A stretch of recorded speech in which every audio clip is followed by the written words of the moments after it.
आपको बताएं प्रयागराज से बड़ी खबर है। इलाहाबाद हाईकोर्ट से जुड़ी बड़ी खबर। ज्ञानवापी मामले में आज इलाहाबाद हाईकोर्ट में सुनवाई होगी। ज्ञानवापी परिसर स्थित वजू खाने का एएसआई सर्वे की मांग वाली याचिका में सुनवाई होनी है। राखी सिंह और अन्य की तरफ से दाखिल की गई है याचिका। जस्टिस रोहित रंजन अग्रवाल की सिंगल बेंच सुनवाई करेगी। याचिका में वजू खाने का एएसआई से सर्वे की मांग की गई है। वाराणसी की निचली अदालत हिंदू पक्ष की मांग को खारिज कर चुका है।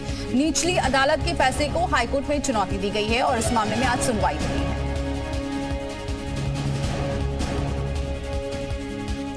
ज्ञानवापी से जुड़ी एक और खबर है। तहखाने का मामला है। हिंदू पक्ष की याचिका पर फैसला सुरक्षित रख लिया गया है। व्यास जी के तहखाने की पूजा की मांग की गई थी। जिला कोर्ट ने मामले में फैसले को सुरक्षित रखा है।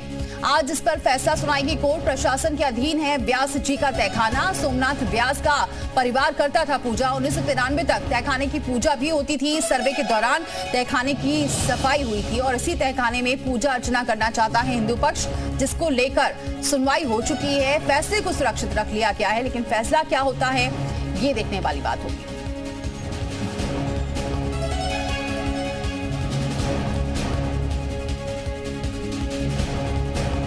तो दो अहम आज सुनवाई होने वाली है। ज्ञानव्यापी को लेकर एक तरफ वजू खाने के एएसआई सर्वे हो, दूसरी तरफ आपको बताएं तहखाने को लेकर जो सुनवाई है वो पूरी हो चुकी है। फैसले को सुरक्षित रख लिया गया है। हिंदू पक्ष तहखाने में पूजा अर्चना करना चाहता है। जब एएसआई सर्वे शुरू हुआ था तो सबसे पहले तहखाने की ही सफाई हुई थी। हिंदू पक्ष के वकील सुभाष नंदन चतुर्वेदी क्या कह रहे हैं इस मामले में, आइए जानते हैं। स्टेशन मुक्त करके कब्जे से बाहर कर दिया और पूजा पाठ कथा वगैरह सारी धार्मिक क्रियाएं बंद हो गई। उस पर तमाम जो है लोग लगे थे कि इसको किसी प्रकार से जो है कब्जा कर लिया जाए, जिसको देखते हुए उनके ही विरासत वंशज जो हैं शैलेंद्र कुमार पाठक जो उनके नाती हैं, उनके द्वारा उनकी तरफ से हम लोगों ने याचिका दाखिल किया था कि वो व्यास जी का जो तहखाना है व्यास जी के संबंधित था, उसमें जो है एक जिलाधिकारी को रिसीवर बनाया जाए ताकि कोई कब्जा न हो, किसी प्रकार का तोड़फोड़ नुकसान उस तहखाने का न हो। आज के लिए रिजर्व कर लिया है ऑर्डर। तो आज जो है रिजर्व और जो ऑर्डर हुआ इस पर फैसला आएगा कि वहाँ पुनः जो है धार्मिक क्रियाकलाप पूजा पाठ कथा वगैरह पुनः चालू करवाया जाए न करवाया जाए। 1993 तक चलता था।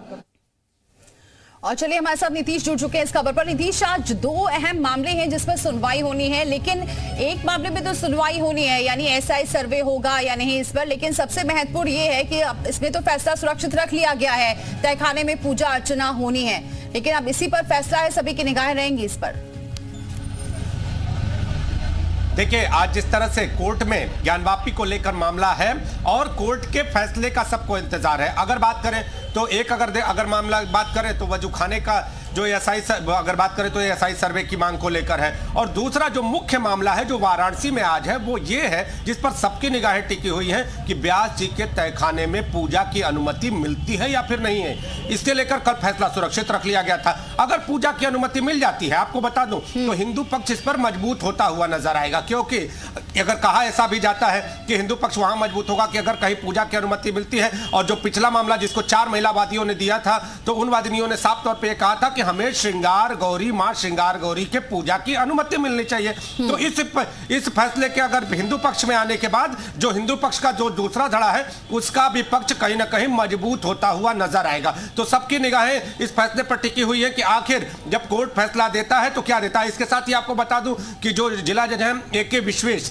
वो भी आज रिटायर हो रहे हैं। तो क्या AK विश्वेश के रिटायरमेंट से पहले इस तरह की खबर सामने आएगी जो हिंदुओं के पक्ष में हो, हिंदू पक्ष को राहत देने वाली हो, इस पर सबकी निगाहें टिकी हुई है। आज वाराणसी कोर्ट हो या प्रयागराज हाई कोर्ट हो, हर तरफ गहमा गहमी रहने वाली है और मुद्दा है ज्ञानवापी, और कोर्ट इस पर किस तरह के फैसले देता है इस पर सबकी निगाहें रहने वाली है। जी बहुत शुक्रिया नीतीश, ये जानकारी हम तक पहुंचाने के लिए। तो आज बेहद अहम दिन है। वाराणसी की अगर बात करते हैं, तहखाने में अगर पूजा की इजाजत मिलती है तो इससे हिंदू पक्ष मजबूत होगा।